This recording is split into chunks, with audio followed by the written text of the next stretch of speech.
I came here in '95 from Bosnia and didn't have any prior knowledge about anything that's involved in making movies, whether picture or sound.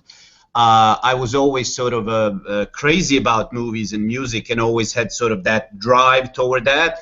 But after a while, I thought of myself as an encyclopedia of these useless informations that it was just like who did what and where. It's like, well, who cares about that? That you really can't use that in real life, you know.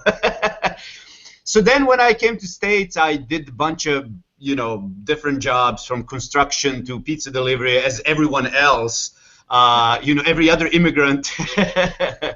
And at one point, I went up to meet with Skip Livesey, who at that time was at C5 company that he started with a couple other guys, Ron Bokar and Phil Stockton. And I heard about him through a friend of mine, and I went to see him one day and sat down with him, and you know, he was mixing some small independent movie at that time, and his approach was always like, no, you got to start with little things, and then little things will lead to bigger things. And I sat down with him, and I had a very honest conversation where I said, I really don't know much about what you guys do, but I need a chance, and I have a feeling I could be good at it given a chance. And he looked straight at me and he said, sure, okay. Wow. And to this day, I mean, it's one of the stories that I tell everyone and share with everyone because it's a sort of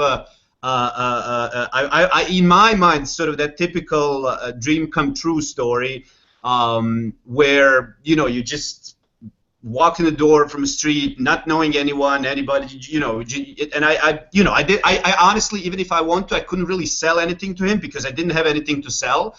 Yeah. And I'll never forget, you know, he said to me, listen, it doesn't really cost me anything, and for all we know, it might turn out that you're really good at what you do, and then, hey, good for you, good for me, so what's the harm?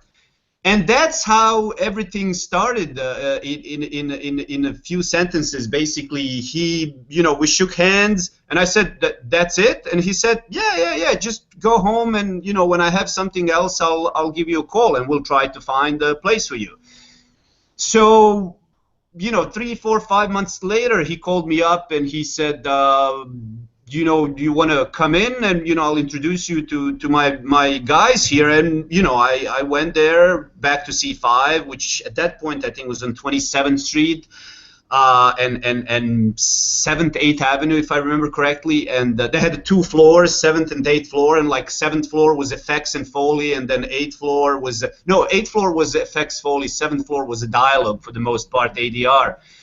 And I went there, and he introduced me to Kimberly, who was an assistant in that movie, and he said, you know, she will introduce you to all these other guys and gals, and that turned out to be The Big Lebowski, which was my first job, and it was my internship job.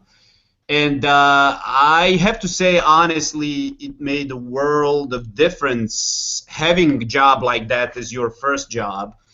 And for the most part, really working at the place like C5, where I was so welcomed by everyone. I mean, you've got to realize this is a place that sees me for the first time. I see them. I come in completely clueless about everything that's going on. I mean, I remember working so hard trying to figure out the 24 frame, the 2397, the 25 frame, the 30. I'm like, what the hell? And there's a guy who at one point said to me, just don't worry about that. That will come to you. Just let's focus on these things. That will. I was like, okay, because it's driving me nuts when I go to sleep. He's like, I know. Just take it easy. So everyone, I remember going to people and asking them 5, 6, 7 times within a span of 2 hours. How do I do this again? Because again, I didn't have any knowledge from before. So certain things that people learned in a film school, certainly, you know, made life for them easier because they had the basic understanding of how the process works and how certain machines work and computer and everything else. But for me, it was everything was like seeing it for the first time. That was time of a sonic solution. So, you know, backing up files to exabyte drive, restoring files, it was just like, what is that? I don't even understand. You know, I remember first time just moving an EDL from one computer to another. I thought everything was in that EDL. So I just moved an EDL, and the editor's looking at me. He's like, well, where's the media? I said, isn't it in that EDL? He's like, no. I need the drive with media. I'm like, oh, okay. But everyone was so great. Everyone was so helpful. You know, guys would repeat, and girls, like 5, 6 times the same thing. Because I would, you know, I would be like, okay, how do I do this? And they're like, okay, well, this is the first step, second step, third step. You got it? I'm like, I got it. I turn around, I walk out the door. I'm like, oh, okay, I got to go back. What was the second step again? And things like that. But that environment was absolutely wonderful and made a world of difference for me. Coming from the outside, not knowing anything, being frustrated that I don't get, you know, things from the first take, and that I don't understand everything, and it was a tremendous boost, you know, for me and my drive and my morale and my desire after all. And then of course, you know, being on a Big Lebowski, that was a whole other aspect of it. And I have to say now, talking about Big Lebowski, that was pretty much the first and the last time I saw the actual film. You know, that was when the picture department for Big Lebowski still worked on film. And I don't know if one job after that they still did it with film, but it was pretty much after that, you know, everything switched to a digital domain completely. So that those were my humble beginnings in New York. Yeah, fantastic. And how did the so you were obviously interested in film, but how did it translate to then going directly into sound and talking to Skip? And well, you know, the thing was, I personally didn't really, you know, I was not aware of what I'm aware of now, the picture department and the sound department, you know. And then I talked to several people who were on the picture side of things, and then I talked to several people on a sound side of things. And one of the things that sort of attracted me to sound was maybe a dynamic of a sound work, where in a picture, I mean, I think both sides have advantages, you know, over another, if you can say that way. But you know, on the picture side, you tend to spend more time on a project, and that time can go for a year, could be 2 years, you know what I mean? And sound seemed more dynamic. You know, it was one of those things where, like, oh, you spend 3 months and then you move on to a next project, you know, and that project is very different from what you just did. And it's a whole new set of problems, and it's a whole new set. Okay, what do we do about this? Why is this now a different rate than the one before that? Can we all get on the same page finally? So I think that dynamic really kind of pushed me toward that. And then the idea of watching a movie without and with the sound sort of opened my eyes of, you know, it's one of those things. It's like if you don't really have anything to say about sound, it means that it's working. But if you have a problems with sound, then everyone notices. You know, it's like as soon as something is off, you're like, what happened there? You know what I mean? So that's how I just sort of found myself in a sound side, and then the deeper I sort of dug in, the more agreeable I found it. I found it with I guess my personality and my thought and feelings about film. Yeah, I think it's a very similar thing for me, especially as well. Just in terms of being on set, being there.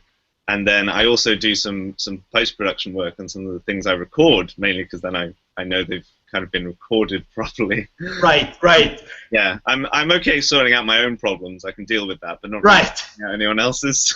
Well, see, that's what happens where, you know, in general, a lot of times, and this depends, you know, on a size of a project, depends on a schedule, depends on who's going to do what and how, and a lot of times you don't even know who's going to do what and when.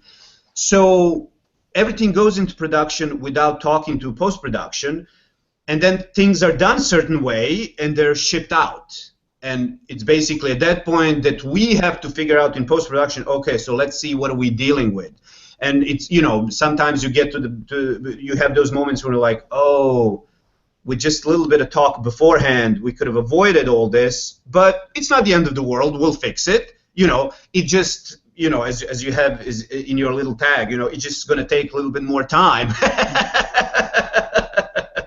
It's true. But it's yeah, I mean,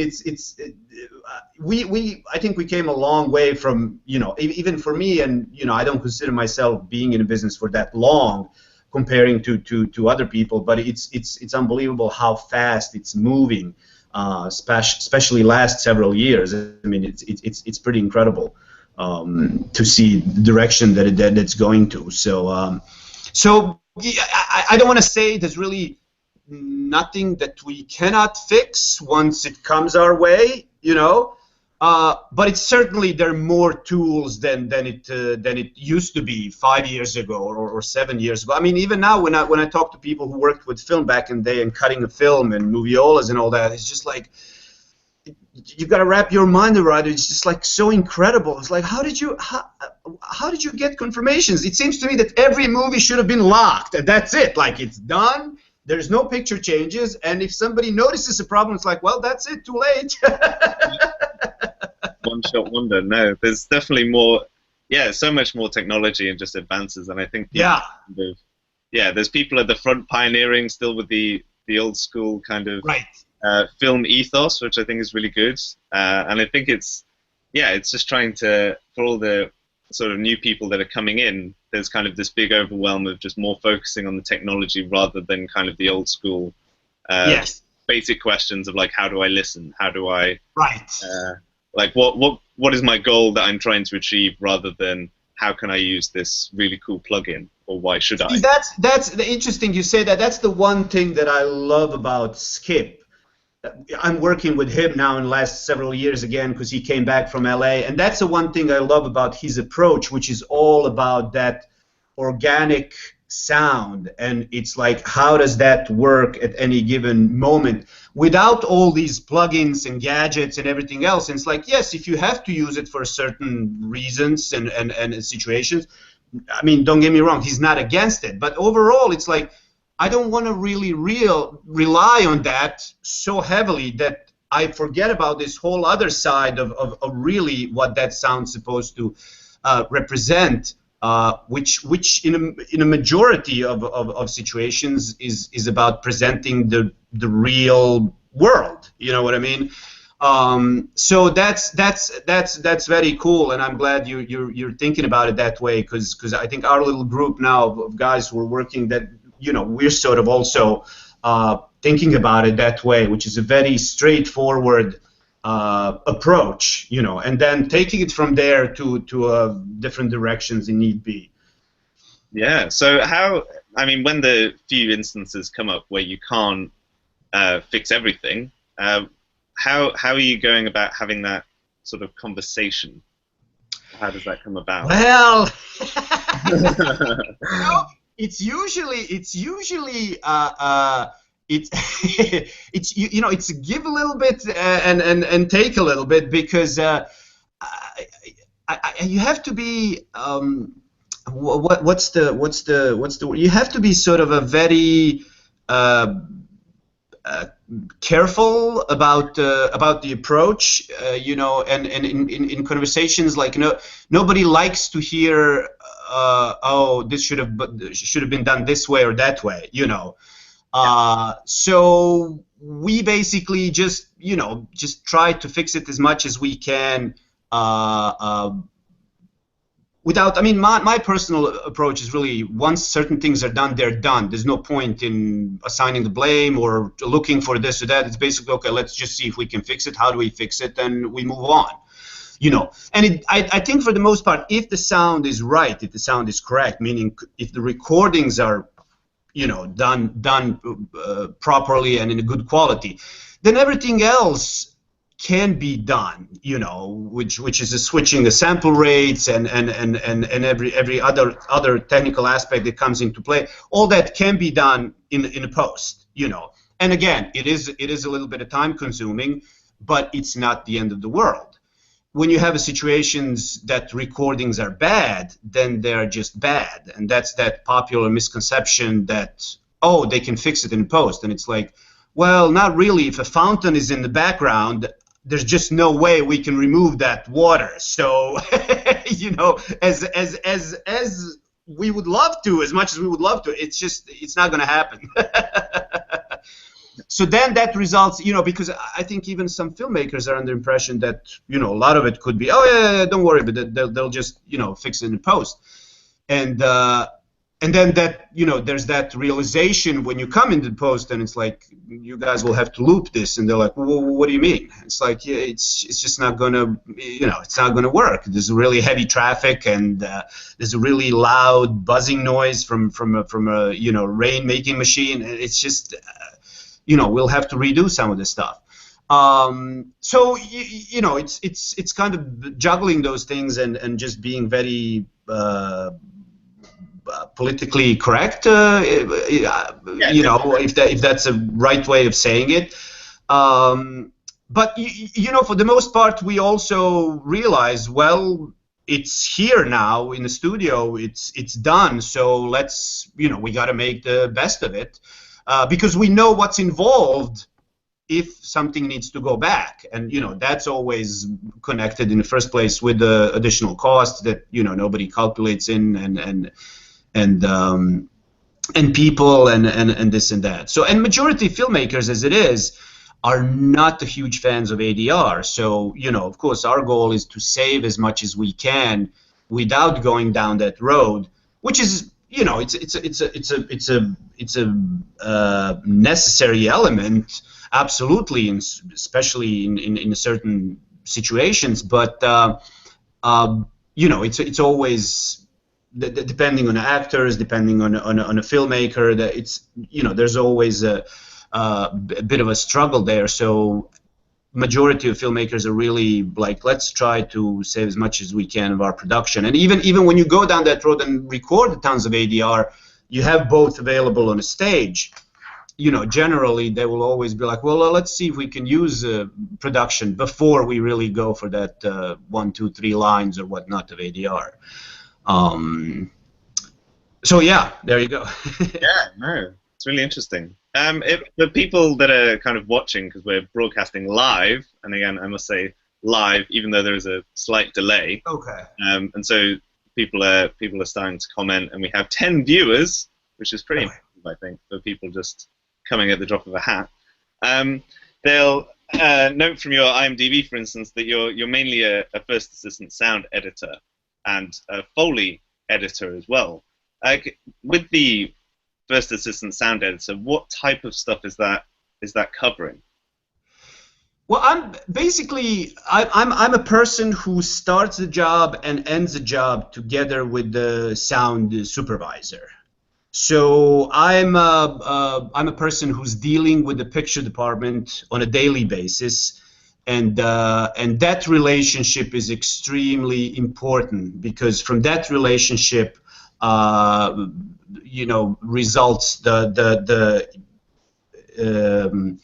smoothness of our communication and ease with which we receive stuff and deliver stuff and go back and forth. Because it's not, as much as we would like to think, it's not an exact science, you know, and every time there's something that's missing or something that needs to be added or something that needs to be changed. So, you know, there's a lot of back and forth, and there's a lot of, again, let's meet halfway, because there are moments when they're extremely busy on their end, we're extremely busy on our end. So my job is really to to facilitate that relationship between these two departments. On my side, I'm kind of leading a team of guys, editors and everybody else, where I'm the person who's getting the turnover. I'm the person who's getting every time there's a new version of a film, of a new cut, I get that, together with all the elements that accompany that, quick times, AAFs, picture changes, and everything else. Then I go through that material, I sort it out, I organize it, I see where the changes are, how they are. I deliver that to editors. Then editors, everyone in their own discipline, whether effects or Foley or dialogue, then they deal with their reels or a film in general, and then they make those confirmations. Once that's done, all that material comes back to me again as a sort of a go-to person, and then I deliver that ultimately to a stage. So those are the sort of primary tasks that I deal with as a first assistant. As a Foley editor, then that's just a completely different discipline of just dealing with the certain reels and certain elements, whether they're footsteps or props, and that at that point you're just focused on that. So you don't really you don't deal with the effects, you don't deal with the dialogue, you don't deal with the anything else. You just deal with what's in front of you. As a first assistant, you have to sort of have an overlook of what's everyone doing, because all those questions usually come to me, and it's like where everyone stands, how far did we get with this and that, are we ready for this, are we ready for mix, can we mix in order or out of order, and things like that. And again, there's a whole communication with the picture department. I have to be very honest. In the last several years, I've been working with some wonderful picture assistants, first picture assistants, and visual effects assistants, and editors on other end, and it's been wonderful, because it makes a world of difference when you encounter that understanding on the other end. I think you and I sort of touched base about big budgets, smaller budgets, independent. The process is pretty much the same. There's just I think working in a small budget, there's always that element of do we have time and money to deal with all this hanging over, which, you just deal with it. It is what it is. You just make it work. As long as there's a overall understanding of, well, there are certain limitations, so, we have to work in the confines of that. Yeah, it's just managing expectation and. Exactly. That's exactly right. Because when you're in a big movie and somebody says, "Well, I want this, and this," and you're like, "Okay," and when it's a small movie, you're like, "I need this, and this," and you're like, "Okay, we'll need extra time for that." And it's like, "Oh, okay, well, But no, that's really interesting how there's. One of the reasons why I wanted to speak to you as well, just being such a long time kind of first assistant editor, just about that kind of communication and where you, like, how frequently are these things kind of being turned around in terms of you get the new picture in and then you start something and then are you literally grabbing kind of the first locked version? Is it ever locked? Well, depending on a movie, I think for the most part, in when it comes to independent filmmaking and lower budget movies, they tend to go with the idea, okay, we're locked, because it all goes into their overall budget, and with the movies like that, there's probably no budget for temp mixes. There's no budget for all this additional testing with the audience and everything else. So basically, they're like, okay, well, we have a cut. We're going to spend time working on it. We're pretty much done. We're locked. Maybe there will be one extra turnover, or one set of changes at some point when we realize what we're missing. But for the most part, those movies tend to be, let's call it, quote unquote, locked. And at that point, they're like, okay, now we should get sound department, and they should just, sit down and do their thing. We'll tell them what we would like. We'll have a spotting session. They should, sit down and do their thing.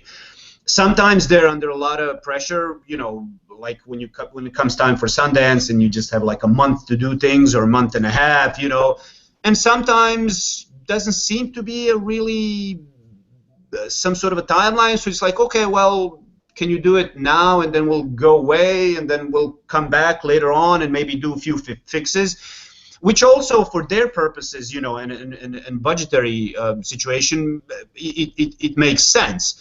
It puts us in a situation where we're like, okay, well, if we did 2 months of work and now you want us to go away for a month and come back, I mean, what do we, we got to find something for that 1 month in between. For bigger budgets, studios, depending on the movie, whether it's a comedy, it's a serious movie, studios or filmmakers, certain filmmakers like to test movies. They like to take it to the, screening to test audiences. They like to screen it. They like to get the feedback. They like to hear about what did you like, what you didn't like. They like to make changes. They're perfectly fine with it. Other filmmakers are completely against it, and they're like, why are we doing this? This doesn't make any sense. We shouldn't be doing this. But it all depends where that money comes from. So whoever gives money, they're pretty much dictating how the everything pans out. So there are movies where you have a lot of temp mixes, and you temp all the time, and you show it to preview audiences, and then you get the feedback. So I worked on the movies when we had temp mixes like every month, or every 2 weeks, or every 3 weeks, and we had even 2 versions of a film, screening at the same time for 2 different set of audiences. One was A version, the other one was B version. Then they would compare notes. So when you get into situations like that, you're pretty much getting these changes all the time. You get the real one with the new changes, then you go down the line, 2, 3, 4, 5, 6. By the time you get to 6, they call you up and they say, okay, we have a few more changes in real one again. And it's like, okay, let's get to real one now again. And, so it all depends. There's really no rule how will things go. So they're very... their movies, they're really, really busy, and that's, again, where that communication with the picture department comes in very handy, with people who understand and who are on the same level like you, and they know how it works, and they know what needs to be done on your end. Because I remember years ago, working with the certain picture departments where there was really no interest of what's going on our end, and I was very frustrated. Beginning in this business and starting to work, not knowing what's going on in their apartment. Don't get me wrong, not to say that right now I know every little thing that happens in the picture department, but I'd like to think that I know much more than I used to. So there were times when you would just feel that there was a lack of communication, which was basically, okay, well, here's what we're giving you, and it's like, okay, that's terrific, but I need still a few more things. And then there would be silence at the end, and it's like, oh, really? You can't just work with what we gave you? And it's like, well, I could, but I think I lost you. I don't know if you need to refresh or something, Matt, if you hear me.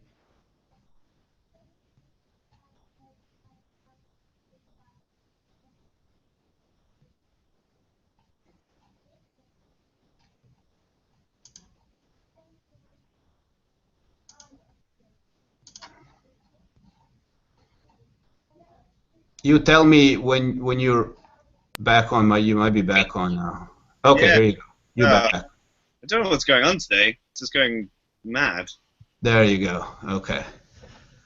I don't know where did you lose me? So. It was you were kind of rounding off in terms of, it was very interesting that you were pointing out in terms of the kind of low budget area, that they'll sometimes come back to it, and some projects are really slow, and then some projects just go, actually, yeah, we'd like to get into X, Y, and Z festival, and yeah, can we just do that now? And yeah, whatever you have, brilliant. It's okay. Right. Yeah, Yeah, it's really it's also, you know, it's like a, you know, once you start working with this with I don't know if this is going to be good parallel in any way, but you know, once you start working with sound, and especially as a filmmaker, if you're into it, then it's like you know, being in a toy store in a way, because there are all these options now, where it's like, oh, well, we can do that. Oh, yeah, let's do that. We can do this. We can do that. You know, so that all that comes into play, and you know, all that of course adds to time. Not to mention that, you know, everyone realizes that we are the last stop before movies going out. So you know that whatever it is you want to do, you have to do it then and there, because once it's done, it's done. You know what I mean? Not to say that you can't go back and, you know, reprint again, but for a lot of people, it's just that moment and realization of oh, this is it. You know, okay, that's then it's over. You know, and that's, I mean, I completely can relate to that. You know, it's like you spend years with the project. You know, from developing, from idea to seeing it all the way to the sound mix and final mix. And you know, it's your baby, for lack of better expression, you know, and then you have to say, okay, well, I'm done, you know, go away. So that also results, you know, in these, like, oh, we still want to come back and we do a couple more things and add to it whenever we can. So I lost you again.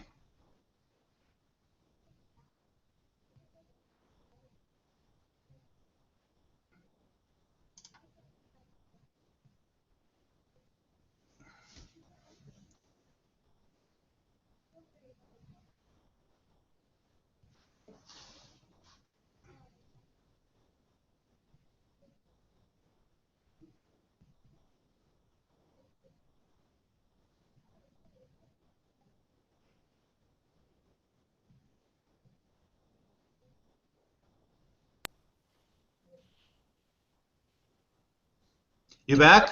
okay. I'm not going to touch anything now. I'm trying to solve the problem, but it's not going very well. So I'll just leave that there.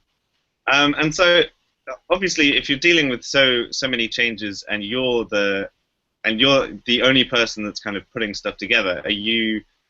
How are these updated versions coming to you? Are they coming to you in terms of, are you just auto-conforming everything again? Are you just going through and just kind of spot checking for all the different departments and then just giving them completely separate mixes? Right. Sessions? Right. It depends. Again, it depends from a project to project. On a bigger jobs in general, all these changes go to editors who cut the reels and who cut the film. So they're dealing with all these changes on their own. I basically just get all the new material, which consists of a, you know, QuickTime and guide tracks and AAF now, or used to be an OMF, and the change list. So that material comes to me, I sort of clean it up, sort it out, organize it, make sure that it works, you know, just sort of spot checking, and then I forward to editors who already worked on those reels. Those guys spend so much time on those reels that they, you know exactly where what is and, you know, how it works, and that cuts into our time. You know, they do that much faster, and it's a part of their job. Confirmation is a part of editing, as is. Sometimes when you're working on a smaller project, when you're working and you don't have a bigger crews, you know, I would end up conforming some of that stuff. I would very often, let's say, if we had a previous temp mix. And we have stems from that temp mix, which are basically 5/1 or 7/1 or 5/0 or 7/0 mixes of all these elements, effects and Foley and ADR and dialogue. You know, I would go through that and I would conform just the stems, so we have them available for the next temp, while editors are conforming their elements. That also speeds up the process, because if you have a temp mixes very quickly one after another, or even if you don't, but a lot of material is the same from a previous temp mix, then all those stems could be possibly used because a lot of stuff hasn't changed. You know, you add new music, you enhance effects, but certain things were already cut in and they work for purposes of temp mix, and you just leave them the way they are. So there's no reason to remix all that again. You know, you can use certain sections from a previous temp, but all that needs to be updated. So, you know, I would say in general, I get the material and I sort of disperse it to everyone who needs it to deal with their reels and with their material, and then they send that back to me, where I can forward it to the stage. And you know, one of the reasons for that is, you know, you have to have one person that sort of has or try to has as many answers as possible at any given time. Makes it much easier for the mixers and everyone else, as opposed to trying to figure out who did what and how and why and calling all these different people, and you know what I mean. But none of that would be possible with just me doing it. There's always, you know, a few people around me who help with that.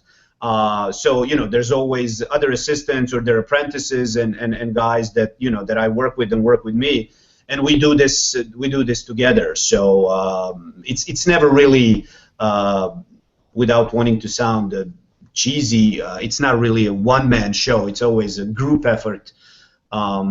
And again, you know, especially then in a relationship with the picture, you know, it's a joint effort really on both sides, because they know and we know what's involved and what needs to be done to make this work and to make this happen. So a lot of times, you know, I have calls from picture department, and they're like, okay, well, if this and this needs to happen, what do you guys think? You know, so then, you know, we sit on our end and it's like, okay, well, if that's what they want, this is what we need, you know. So then that whole conversation starts. Okay, well, we might need an extra day, or we might need a weekend, or you know, things like that.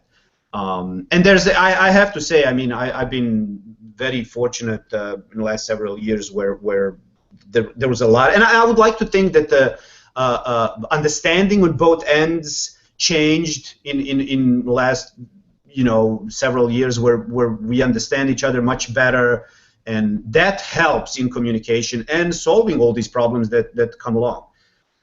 Yeah, no, definitely. And what's the role in terms of the supervising sound editor while you're, because if you're kind of manning the floor as like a first AD would on a set, what's your communication like with essentially the director of the post-production sound?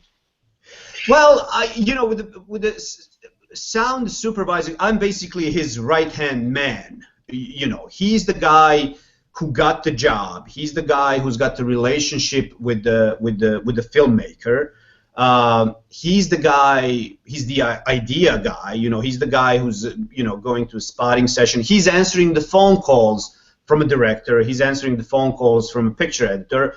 The director's not going to call me. You know, they're going to call him, and with the questions, and post-production supervisors will call him if they have money questions. That's not my field of expertise, so I don't have anything to do with the dealings with money and the budgets and how much money is this going to cost or that cost. I might know those numbers, but nobody's going to talk to me about that, because that's not my that's not what I'm dealing with. So he's the guy who basically looks at the film with the filmmaker.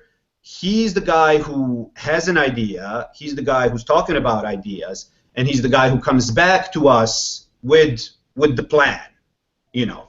And the plan is A, B, C, D, all the way through, you know, Z. And then, you know, you have a day-to-day managerial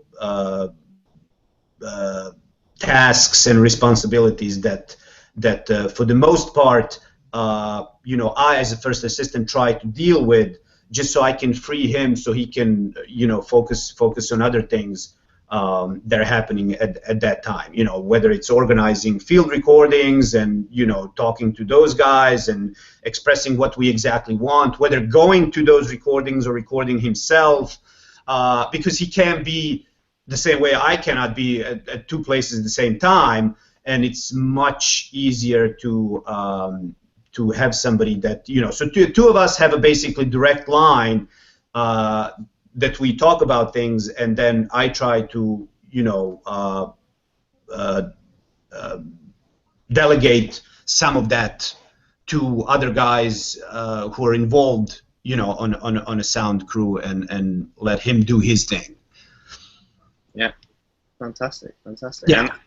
And you were saying it stretches obviously all the way to the end. So are you, when it finally goes to the final stage, as it were, are you there at the mix as well, just offering up any sort of extra help there?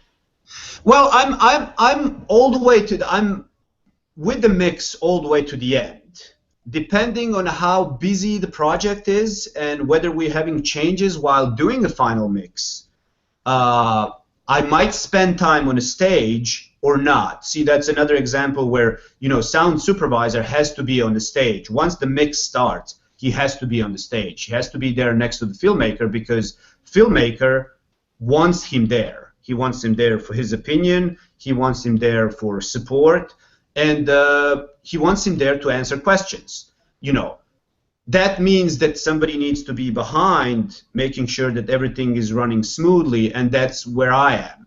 So if the mix is very busy, you know, I'm outside and I'm making sure that all the, you know, latest picture is available and the latest version of changes and everything else. I make sure that whoever needed to add new elements or added some new effects that they were asked for on the stage, I make sure they are on the stage and that they're available for mixers or editors who are on the stage and things like that.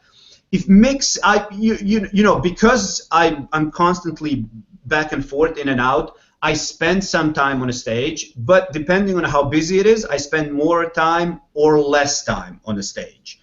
And usually my role when on the stage is just sort of being aside and making sure that everything runs smoothly.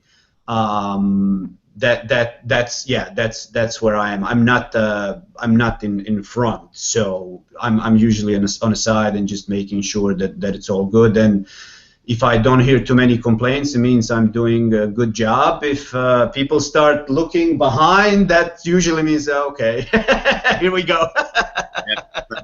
So it's one of those things. It's like if nobody asks for you, that means it's all good. Fantastic. And you've had on a few films the kind of chance to do like the Foley editing and even some dialogue editing. How did you kind of decide to? Was it a case? Did you choose and say you wanted to do that job, or how did that kind of work out? I think it was, you know, because I've been doing this for a long time, and then at some point you're like, well, okay, you know, let me start editing now. You know, I want to edit more. I want to see things from that perspective. I want to see how that works. I want to see how good at it I am or not. And I think that's what sort of prompted me. It originally, I'm trying to remember whether The Wire was the first job where I started editing, and it was basically because of our supervisor, Jen Ralston, who is supervisor of The Wire. She came up to me and said, "Do you feel like you could do it? What do you know?" And I was like, "Oh, yeah, sure. I mean, you know what I mean." And I think it worked out to a mutual satisfaction. So, you know, after that, then I do it whenever I have a chance, but I personally also enjoy very much being a first assistant. There's something about it that I really like, whether it's trying to figure out the problems or just the pace of it, because it's very dynamic, and I really enjoy that part. I sort of find myself right now at the point where I'm very happy and content with doing both, because it gives me again that dynamic of like, oh, okay, now I'm going to be editing. I'm just going to be in a zone, and I'm going to be by myself in a room with nobody around, and and that's fine. And then I get to days and weeks and months where I'm like, oh, I actually I like talking to a big, because as an editor you rarely talk to a picture department. There's no reason for you to talk, because I, as a first assistant, talk to a picture department. So you, as an editor, come to me and you say, okay, well, I have a question for picture department, and then I talk to them, and I'm like, okay, we're trying to figure certain things out, so I can, you know what I mean. So I'm kind of very happy with both, and I'm very happy with finding myself in the middle of doing this little bit and doing that little bit. And that has nothing to do with the size of a project, of a production. It's really just about being, just being happy with that setup. Yeah. So last couple 3 months I've been editing Foley for the most part, and I think in January I'm gonna start working on a job as a first assistant again, and I think that then I'll be busy as a first assistant probably majority of next year, depending on how things work out and pan out. Yeah, fantastic. And just speaking specifically about the role of Foley editor, that's when obviously all the Foley artists have recorded all their stuff, and you're just the person that's putting it in.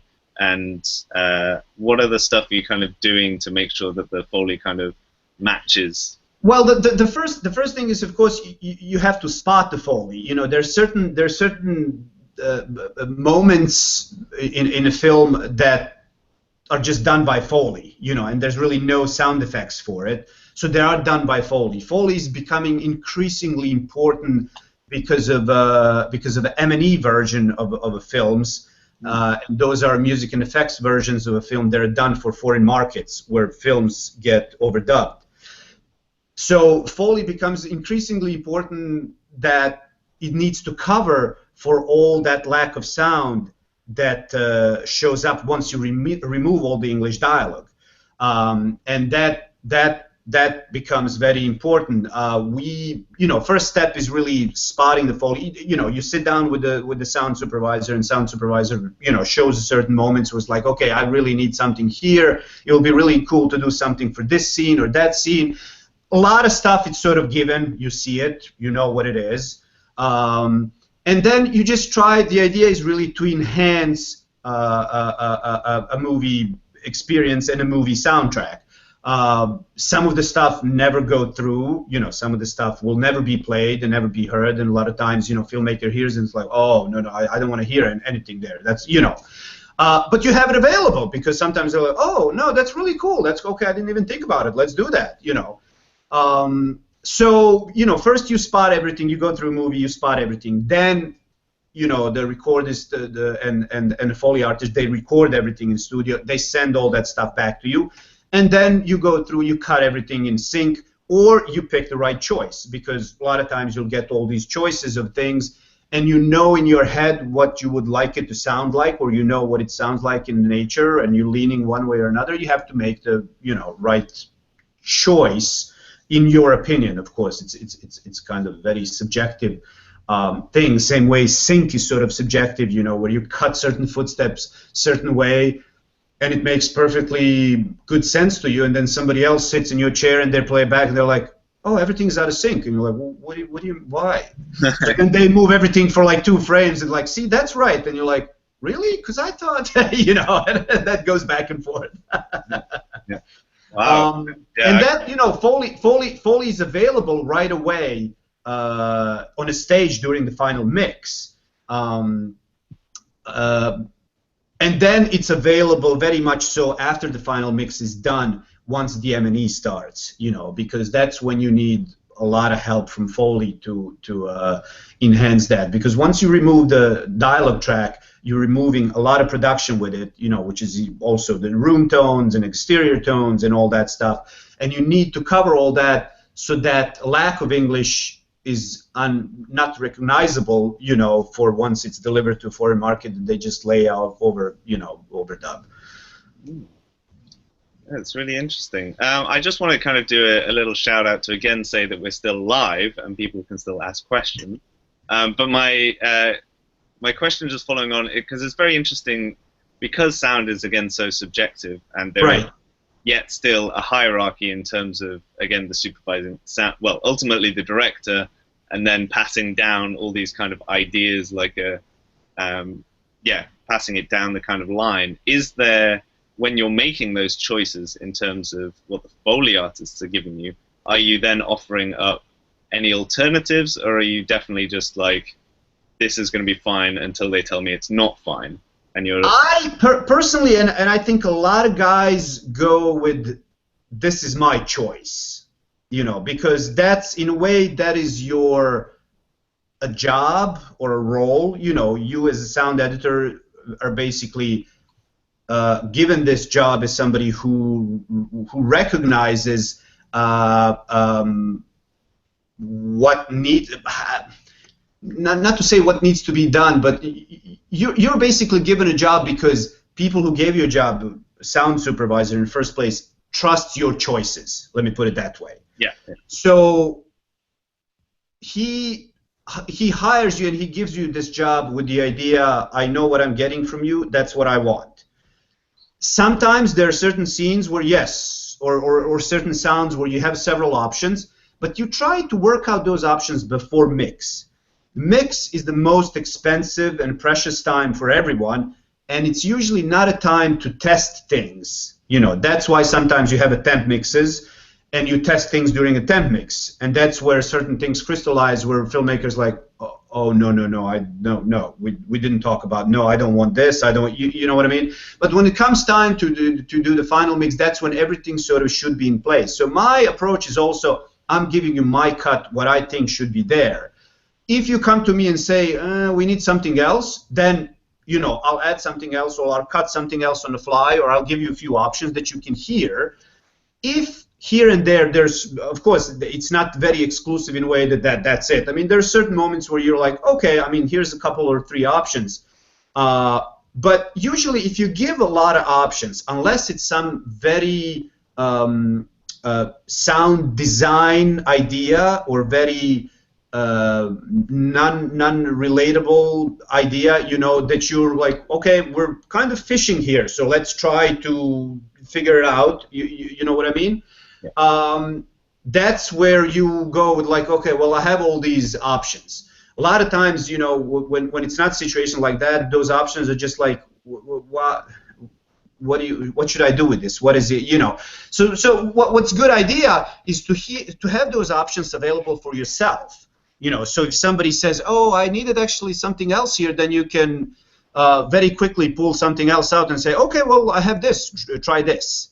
But, you know, we had the situations where I was in a mix when we had a, you know, for a movie, and I'm not going to use any names, you know, for a movie that we did years and years ago, where we found ourselves in a mix, and we were, I don't want to say 100% sure, but we were 90% sure we were in a ballpark with what are we doing.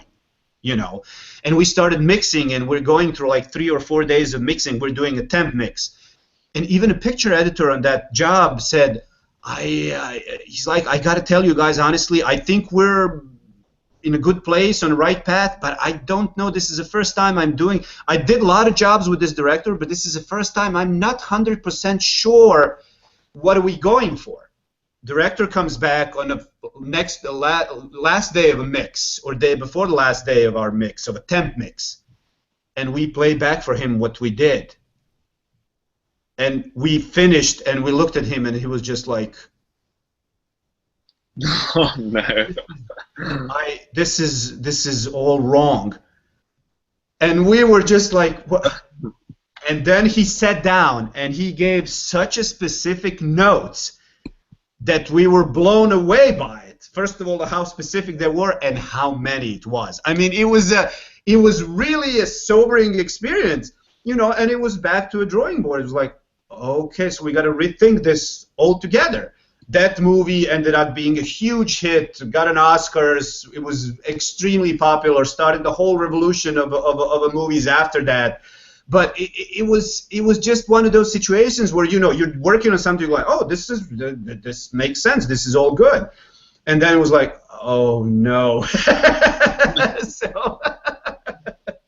it's not always a first-time guess, you know. Sometimes things work out, and sometimes you just have to, you know. And that's what makes it interesting, I guess. If you know, I think if you would approach every job with like, oh, okay, this is what it is. Oh, all right, I can do this in 5 days. You do it, you bang it out, and it's just like, I'm done. And it's like, oh, well, there's really no joy in that anymore. You know, you need that something that challenges you.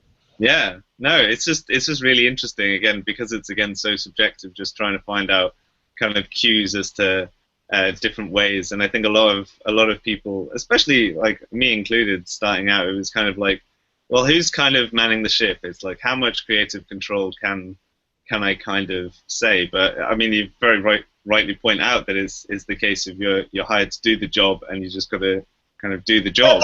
Yeah, yes, exactly. Because you know, there's a sort of a hierarchy to all of it, and you know, you sort of know how it works, and basically if something is wrong, you know, nobody's going to look for, the director's not going to look for Matt or Igor or somebody else. You know, he's going to turn to a sound supervisor. That's why he's there with him all the time, and he'll be like,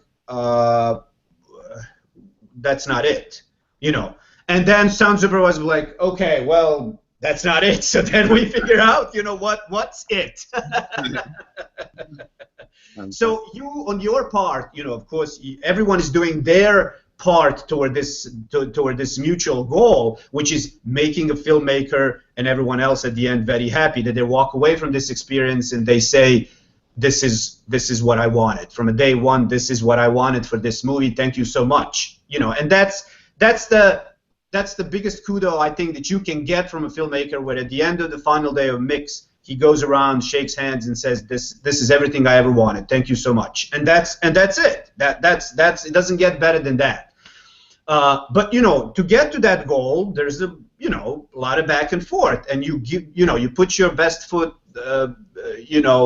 and you just go for it, and you go with your guts, and sometimes that works, but sometimes you'll be set down by a supervisor or somebody else, and it'll be like, that's not really what we're going for. Oh, it's not? Okay, well then what are we going for? Then we're going to go in a different direction. It's always good to have that conversation early on and along the way, so you don't spend weeks and weeks working on something and then realizing, oh, I missed it completely. Because that's a bummer then. yeah, definitely. Fantastic. I'm not sure I have that many more questions, really. It's just really interesting just seeing how the interplay in between departments and just what the first assistant sound editor does, which is really cool. You've also done, a bit of dialogue editing as well. Yeah. And was that just were you with someone else there? Because you're sitting as a first assistant, are you just, when they say, do you want to try it, are they literally just kind of throwing you in and just letting you kind of go with it? That's how I started it, sort of. It was basically, okay, you have a little bit of time on your hands, so you can cut some dialogue if you want. So that's how you start. At this point, if I cut dialogue, it's as a dialogue editor basically. So I'm hired as a dialogue editor, where I sit down and work with the production tracks, and those tracks are assembled again by a first assistant or an assistant on a job.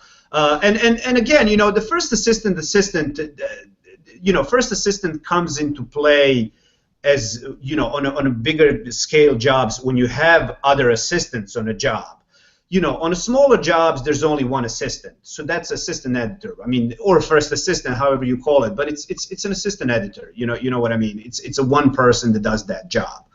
And that the production tracks are assembled by me. So, a picture department works pretty much almost exclusively with a mix track, because they're limited in their ability in Avids or Final Cuts. They don't really necessarily, and that's, bottom line is that's why there is a sound department. They don't want to deal with all these tracks. They don't want to deal with these isolated mics. And there are picture departments who are very particular, and they want to use isolated mics here and there, but they're not going to have all these tracks available at any given time for every take, for every reel. So that's when I, as an assistant, come into play, where we get the template from them, which is this AAF, which is basically tracks that they're working with, and then I assemble all the isolated mics with that cut of that reel. That way, when you're giving a dialogue editor all the tracks, you're giving him these options, because a lot of times mix will work out, boom will work out, but then you got to switch, so you got to switch to isolated mics, and all that stuff should be and has to be readily available, so he doesn't come to me every 5 minutes like, oh, for this line here, can you get me his mic? And I'm like, okay, sure. Then the moment he walks away, I put that mic together, and he's like, oh, but then 2 minutes later, can you get, so it's basically, no, let me put together everything for the entire reel, so you have everything available.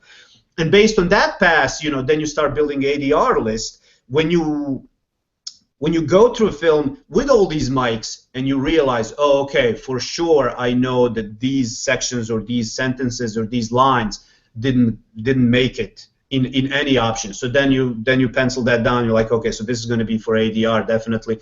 Or ADR editor goes through it. He spot checks everything. Then he calls you as dialogue editor and he says, okay, well, what about this, and that line? Or he sends you a list, and then you go through a list like, no, I can fix this, this is fine, and, and things like that, because you try to eliminate as much as you can of that ADR. So, with the dialogue, you work with the production tracks, and those production tracks are what they are. Now, as opposed to years ago, there's a lot more tools, as we talked about it initially when we started this conversation. There are a lot more tools that can help you with the, removing and minimalizing noise at certain expense of a quality, but, that's where you have to be really, really careful not to overuse it and overdo it, because it defeats the purpose then. But Pro Tools really came a long way from when they started in improving their application. So there's certainly a lot of tools that can help you along the way. But that's dialogue is what it is. It's a production recorded on a set by you or somebody else that you go through and make it work and make it audible and listenable to audiences ultimately. First to yourself and then to everyone else. Yeah. And hope everyone can hear the same as you. Right, exactly. Yeah. I mean, there are situations, when you hear certain things and they ask you, like, did you understand what that was? Because, like, to you, because, when you're cutting, you hear certain lines over and over and over and over and over again. And to you, they just become like, oh, I know exactly what that is. But somebody who hears that for the first time, like, what was that? I didn't get that. Well, it was very, muffled, and I didn't really understand. Is there a clearer reading of that? So again, it goes back to the joint effort. Yeah, I think I definitely have that on location when there's the director with his cans on, just looking at the screen, and he's clearly, obviously, just memorized the script, and he's gone through like the rehearsals and things, and then there'll be a plane going over, there'll be gunshots, there'll be the riot, right. And he'll be like, brilliant, let's move on. And right, exactly. What? And then you're like, but there was a plane right through the middle of that line. I'll be fine. We are having some more questions come in, which is fantastic. Okay. And one of them is just about how you're getting the kind of director involved in terms of finding your feet with the project, in terms of how it sounds. Is this just all about where you're using temp mixers straight away? Is there kind of, again, a plan? Is the supervising sound editor already kind of done all the pre-production and they have a pretty solid plan going through? There's always a plan. Usually at the beginning of a project, sound supervisor would go to a spotting session with the director. And that's the moment where they sit down and they go, foot by foot, frame by frame almost, through film. And that's where they start this conversation, and that's where usually the director would say, well, this is what I'm sort of going for. I have these ideas.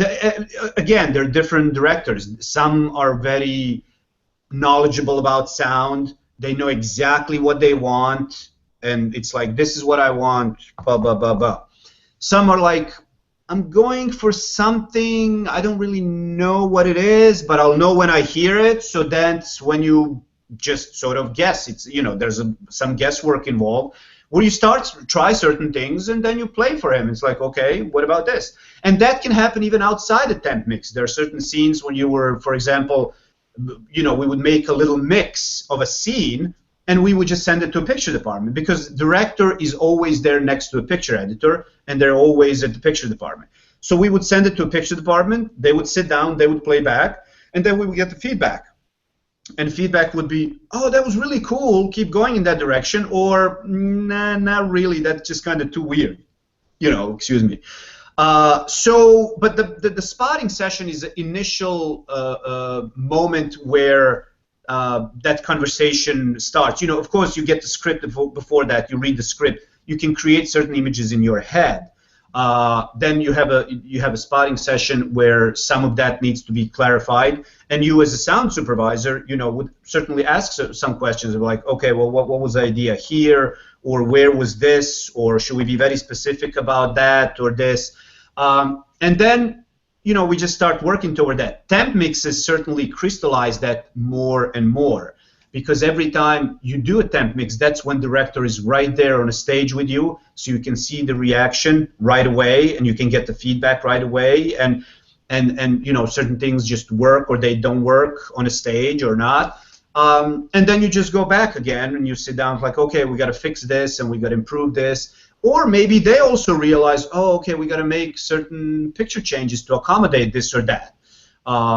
So that's how it's really a work in progress until the very end, you know, until the moment where they sign off and say, okay. I mean, you know, even during the final mix and even during the final playbacks, there's always a couple, 3, 4, 5 notes where it's like, oh, can we just lower the music here again, or can we just raise this plane by?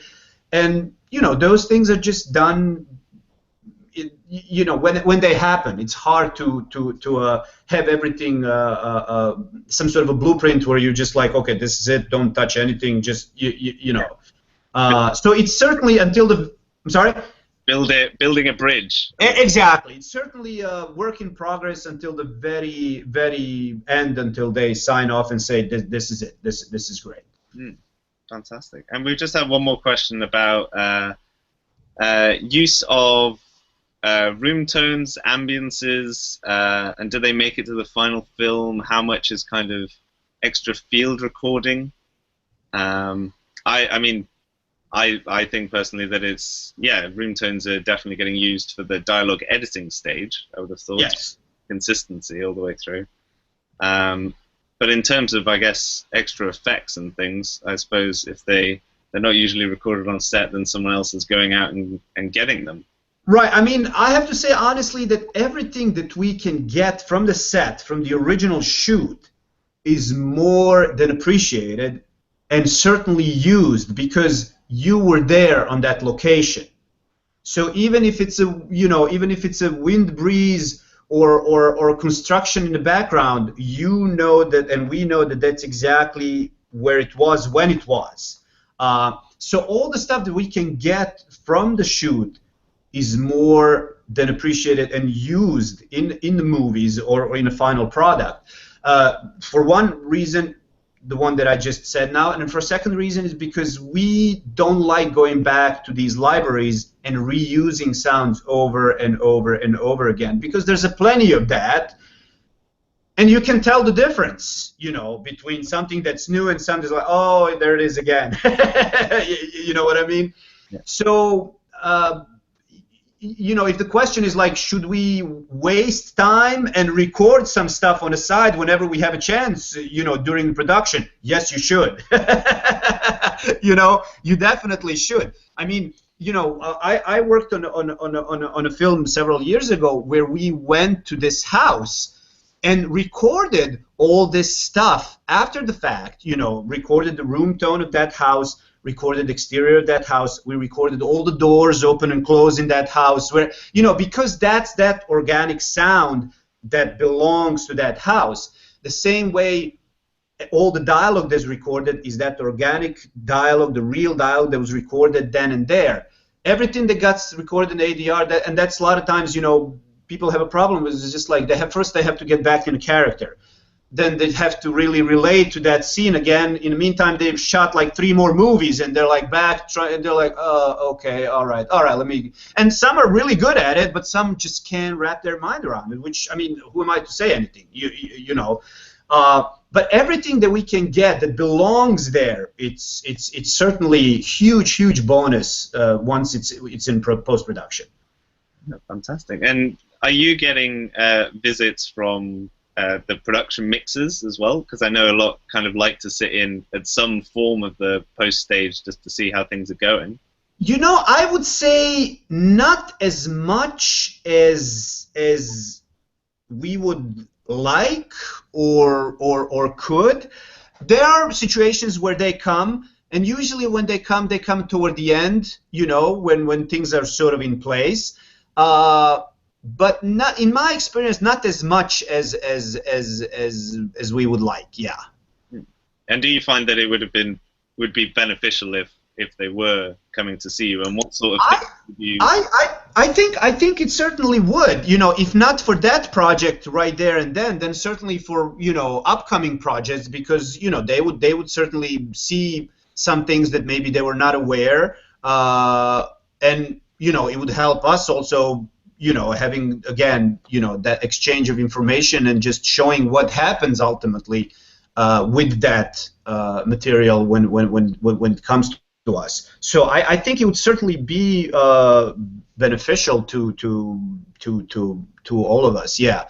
But again, you know, it's hard to fit all these schedules, you know, because they're off shooting another movie in Iceland or someplace else, and here you are, you have your schedule that you have to stick to, and you have to finish and mix, and, you know, you get the phone calls, and, you know, how's it going, and it's going great, and, you know, that's that. Next thing you know, they're like, I want to come by, and it's like, well, we just finished mixing 2 days ago. Oh, okay, well, okay, next one.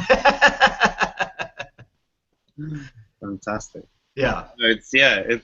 Well, I hope that part of this chat has helped a lot of people out there understand a relationship, and that they go and see their post-production people and don't get too afraid of right going into the room. Absolutely. But yeah, I'll just kind of put a final thing out there for any more questions. I think we've definitely just drained your brain, so to speak. I hope it's not been too... No. It was fun. It was fun. There is kind of a minute delay, so we'll talk a little more just so people have a bit more of a chance. What type of films? I mean, do you have a specific film? No, wait, that's a silly one. Trying to think of a clever question as well. You see. Are you always working with exactly the same people every single time? No. And I, you know, in the beginning, I was maybe worried about it because it seemed to me that but you know, those were times when I was starting up, and those were times when I was learning about the freelance business as it is. And even though a lot of people use that expression, a lot of people don't really understand how that works, you know. And in the beginning, I wasn't sure, is that okay that I'm sort of wandering around and working with all these different people? But then I really learned to enjoy that and take sort of a pride in it, and almost take advantage if I can, because like every film, working with different. Working on every, you know, all these different films, working with different people, it's always a new challenge and experience, you know. And some people, they're very easy to work with, they're very easy to get along. Some people are not. Some people think that I'm very easy to get along. Some people think that I'm not. But all that makes it for sort of a fun during the project, you know, as long as you understand each other and there's a quality of work and communication. So I really take a great pride in being able to work with all these different people, and I really enjoy working with all the different people because everyone brings something else to the table, and it's also interesting to see what that something is. whether from the perspective of okay, these are my ideas, to a perspective of this is how I supervise, to this is how I approach the mixing, to everything else. So I kind of really like working with different people, and that also fits into that dynamic of sound, where you work on a project for a couple, 3, 4, 5, 6 months, and then okay, there's another one. Let's start from the beginning now, and again, there's a new person, and so yeah, community is not that big. So of course you keep running into same people, and you work with same, and you love working with same people over and over again. I mean, it's a great compliment to you and to them, absolutely, that you guys keep working together. But I personally don't mind working with other people when there's an opportunity and chance for that. Fantastic. Yeah. I think that kind of wraps everything up really well, really. Cool. So I'll just kind of sign off, and then we'll go off air, and we can just have another little chat after. Sure. But for now, thanks everyone for watching, and I'll say goodbye and leave Igor with the final words. Well, thank you all. This was a lot of fun. So when something else comes up, we'll talk again. Fantastic. Thanks a lot.